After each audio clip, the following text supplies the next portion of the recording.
Welcome back, Storymakers. Sean Avery here with the next lesson in the Children's Book Council Make Your Own Storybook competition.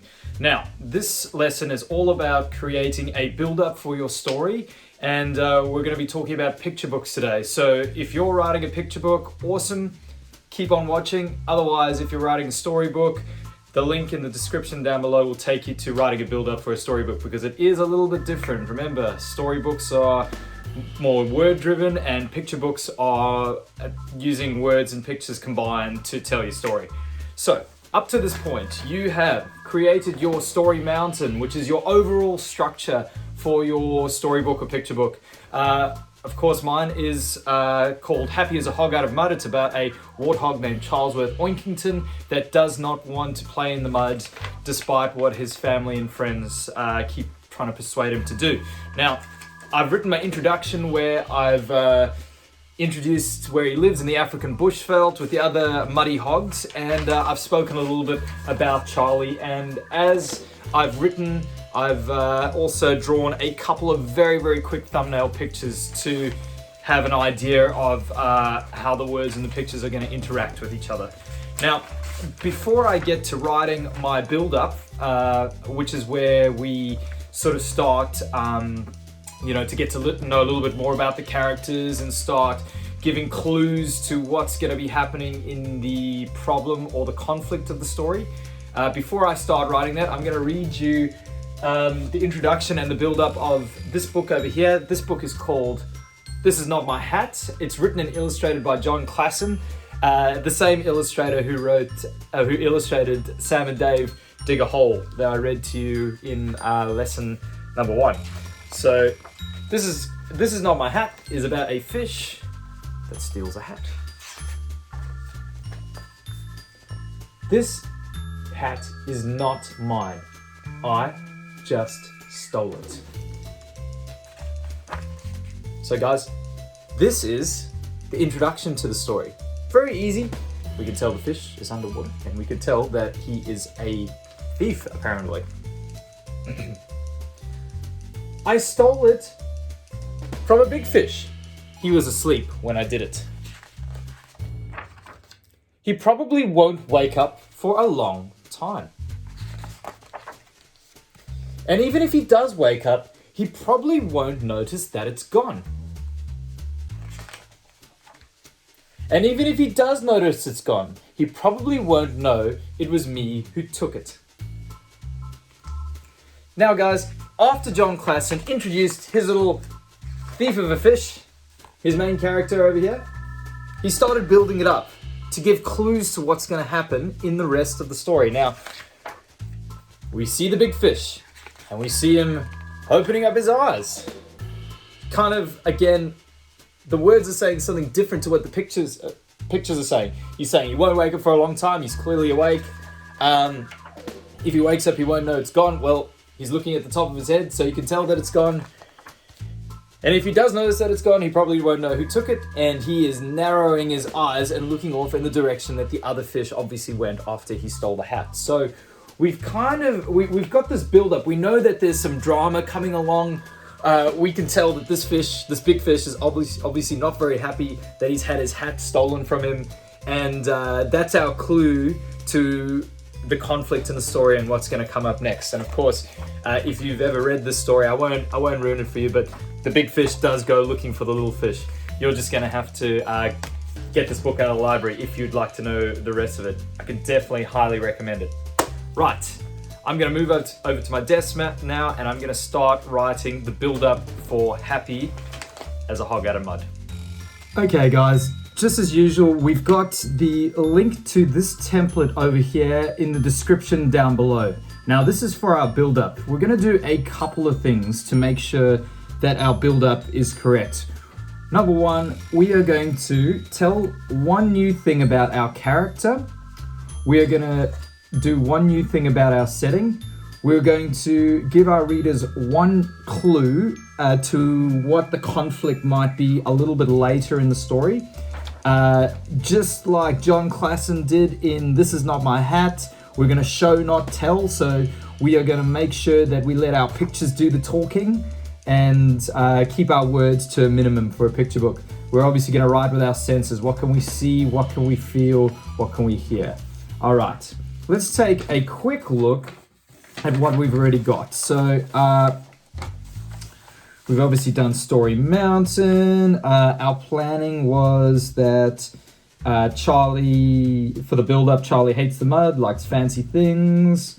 We talk about how muddy the warthog's place is, and we're going to talk about how Charlie's starting to get annoyed that they're constantly asking him to join in with the games.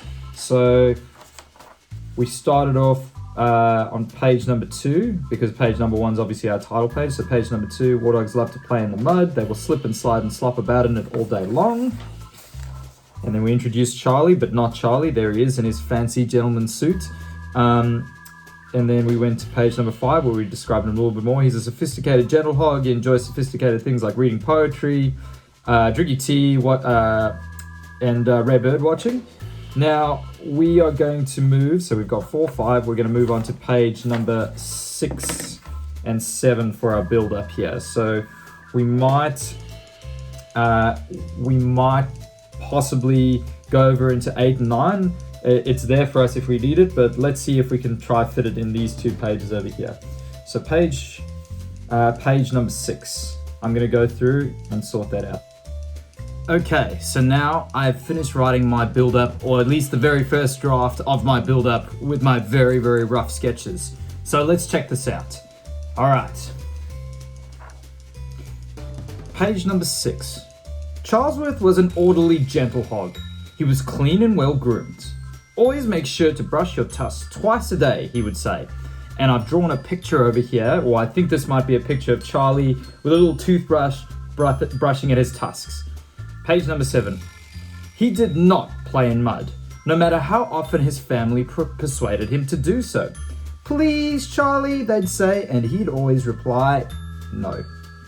Now, you can see Charlie's on the edge of the bank here. I'm assuming he's wearing his little bow tie to make him look a little bit different from the other hogs.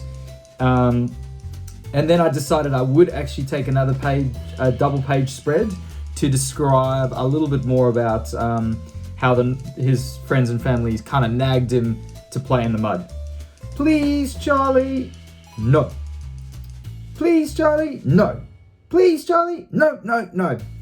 And I'm imagining in this little bit here, maybe the hogs are trying to get him to slide down a muddy hill, and he's saying no. And over here they're building a little mud castle, and Charlie's saying no. And here they're splashing mud at each other, and Charlie's saying no all the time, getting more and more annoyed with a big frowny face on him. And then page 9.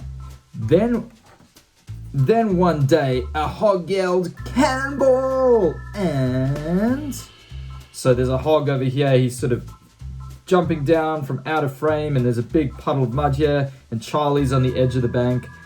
I think we can all kind of guess what's going on.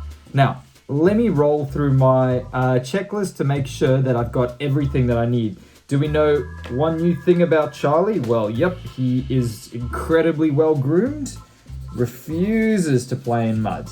It's a big thing for him. The setting, what do we know? That Charlie is constantly surrounded by mud. He can't seem to get away from it. One clue for later, well, the clue is obviously Charlie is, getting more and more annoyed that the other hogs won't leave him alone. And of course, the cliffhanger on this part here where he says, "Cannonball!" and he's just about to jump into the mud and potentially drench Charlie in mud. So we've got an extra clue for later to lead into the problem, the next part of the story. Show, don't tell. Well, we don't have to say that Charlie's feeling annoyed. We can just show through our pictures of him frowning, and of course by him saying no lots of times. What can we see? We can see lots of mud surrounding what's going on. We can see Charlie grooming himself. How does he feel? Obviously frustrated. Lots of exclamation points there, and of course you can hear that his friends and family are really keen to have him join in, and they really love it, but he is not interested. So that is it, guys. First draft, and we know that the words and the pictures are all working together because we're sort of doing them at the same time. far so good. We've got our structure all done. We've done a draft of our introduction where we've introduced our character and our setting. Now we've moved on to the build-up. This is where stuff is starting to get really, really exciting. And it's all held together. What I like to do is I like to get a little bulldog clip, something that looks like that, just to put it together. I don't like stapling my stuff because I like to spread out my work so I can see all the little drawings sit next to each other. So it's just a little bit easier for me to visualize. That is it for today, for this session. Homework as usual, make sure that you are reading tons and tons of great books, please, as much as you can. And make sure that you get your build-up draft finished for the next part. And I will see you again soon. Happy creating, everybody.